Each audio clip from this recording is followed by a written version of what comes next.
Can you remember the first time you stepped up to an arcade cabinet, slipped in a single coin and felt invincible? Until you got tossed out of the ring 30 seconds later. Yeah, me too.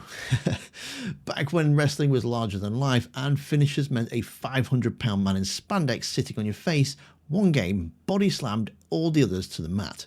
And if you've never heard of it, well, you're missing out on a legend. But don't worry, you're about to find out why WrestleFest might just be the greatest wrestling game ever made, and it still holds up today. Well, kind of.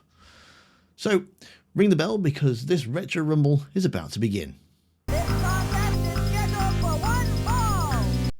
Yep, I said it. Better than SmackDown vs. Raw, better than WWE 2K25, and better than Rock and Wrestle on the Commodore 64. This is WrestleFest, 1991 arcade glory and all its finest. What the Rock is cooking! Well, probably not. He was still playing college football when WrestleFest dropped. It would be 5 more years until the Great One laced up his boots. Back in 1991, the WWF, yes, before the panda-loving charity people took the name, it was in full swing. This was before the Attitude Era, before stunners and RKOs. Finishers back then was a big scary leg drop, or sometimes it just meant a 500-pound man sitting on your head. But honestly, if that happened to me, I probably wouldn't get it up either. Here in the UK, we had World of Sport on Saturdays, giant haystacks, Big Daddy, and a lot of cuddling, with the occasional shove. So when the WWF exploded onto our screens, it was fast and wild and completely unforgettable.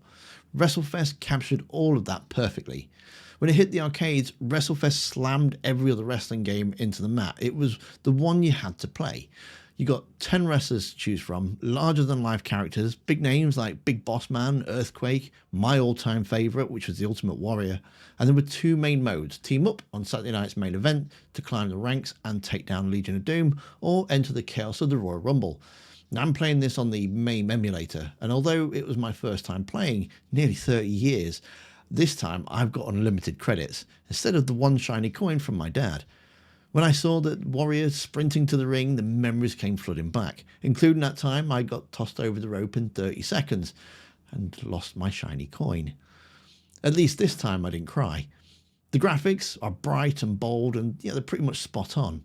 Wrestlers look like the real deal, Hulk Hogan's receding highline included. The controls were simple: 1 button to punch, 1 button to kick, and both to run. Grapples let you perform moves depending on which direction, and once your opponent's down in that sweet diagonal angle, it's time for your finisher.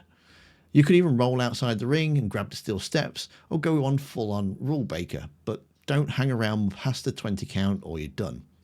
Beating Legion of Doom after all these years did feel awesome.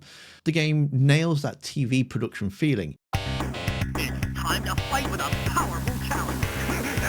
We snack on danger, dine on death. To bury every double-faced dick we face. Yeah! Entrances, taunts, which I still quite know how to do. The classic announcer intros and even the colour commentary. It's fast, it's easy to pick up, and a total nostalgia trip. Holster tags the corner. Warrior pile driver. Just don't expect crazy depth. This is an arcade game after all. So if you ever get the chance, give it a go. You might not recognise half the roster now, and let's be real, most are probably dead, but at least it's worth an hour or so of your fun. So, do you remember any of these legends? Or are you still actually watching wrestling today? Let me know down in the comments. WrestleFest might not be the deepest wrestling game, but it didn't need to be. It was loud, it was bold, and it's unforgettable, just like the era it came from. And then even decades later, it still hits harder with a steel chair. But what happens when games do have depth?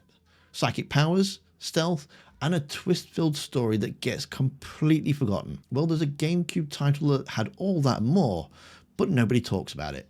Want to know why? Well, you'll need to watch the video that's on screen now. So go watch that next. And that's the bottom line. Because Big Tim said so.